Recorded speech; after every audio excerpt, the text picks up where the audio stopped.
అందరికీ నమస్కారం. Welcome back to Radha kitchen. ఈరోజు మన వీడియో అరటిపండు దోశ.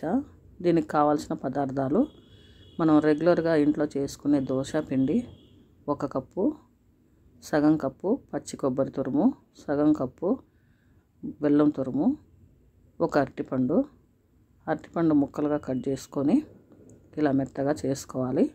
ఇందులోనే బెల్లం తురుము, పచ్చి కొబ్బరి తురుము అన్నీ వేసుకొని ఒకసారి బాగా కలుపుకోవాలి. ఈ దోశలండి సింపుల్గా నిమిషాల్లో తయారు చేసుకోవచ్చు. పెద్దగా మనకు టైం కూడా పట్టదు. మంచి ఆరోగ్యకరమైన దోశలండి. మీరు తప్పకుండా ట్రై చేయండి. తినేటప్పుడు పచ్చి కొబ్బరి పంటి కింద తగులుతూ చాలా అంటే చాలా బాగున్నాయి. మీరు మాత్రం తప్పకుండా తయారు చేసుకుని తినాలి. ఇప్పుడు దోశ పిండి వేసుకొని మరొకసారి మొత్తం కలిసేలాగా కలుపుకోవాలి.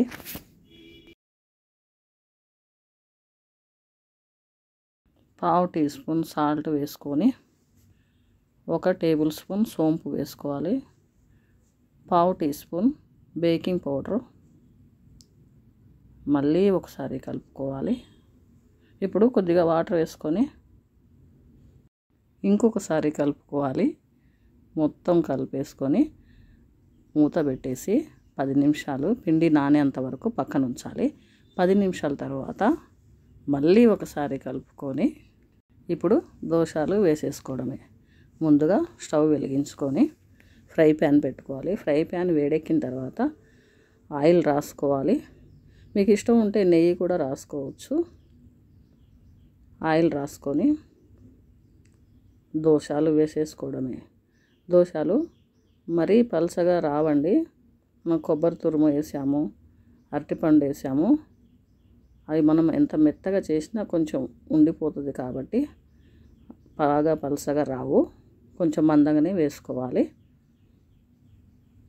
వేసుకున్న తర్వాత సైడ్కి మళ్ళీ కొద్దిగా ఆయిల్ అప్లై చేసుకోవాలి. ఇలా ఆయిల్ పెట్టేసుకున్న తర్వాత కొద్దిసేపు వేగనివ్వాలి. కొంచెం మెత్తగా ఉంటాయి దోశలు, మెల్లగా తీసుకోవాలి. ఇలా 2 వైపులా చక్కగా మంట లో ఫ్లేమ్లో పెట్టుకొని కాల్చుకోవాలి. ఓకే అండి, దోశ రెడీ అయిపోయింది. ఇంకొకటి వేసుకుందాము.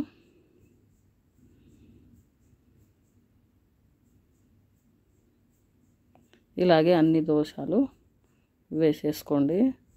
చాలా బాగున్నాయి. తప్పకుండా ట్రై చేయండి. మార్నింగ్ బ్రేక్ఫాస్ట్లోకి, ఈవినింగ్ స్నాక్స్ లాగా 2 విధాలుగా చేసుకోవచ్చు. కొంతమంది మార్నింగే స్వీట్ ఏంటి అని అనుకునే వాళ్ళు ఈవినింగ్ స్నాక్స్ లాగా చేసుకోవచ్చు. చాలా బాగున్నాయండి. తప్పకుండా ట్రై చేయండి. ఓకే అండి, నా వీడియో నచ్చితే లైక్ చేయండి, షేర్ చేయండి. అలానే మన ఛానల్లో ఇంకా చాలా వెరైటీస్ ఉన్నాయండి. మీకు ఇంట్రెస్ట్ ఉంటే తప్పకుండా నా ఛానల్లోకి వెళ్ళి చూడండి. నా వంటలన్నీ సింపుల్గా, టేస్టీగా, ఆరోగ్యంగా అన్నీ బాగుంటాయండి. ప్రతి ఒక్కరు చేసుకునేలాగా ఉంటాయి. పెద్ద హంగులు ఆర్భాటాలు ఏముండవు. చాలా బాగుంటాయి. సింపుల్గా ఉంటాయి, టేస్టీగా ఉంటాయి. ఒకసారి చూడండి. మీకు నచ్చితే చూసి తయారు చేసుకోండి. ఓకే అండి. Thank you so much.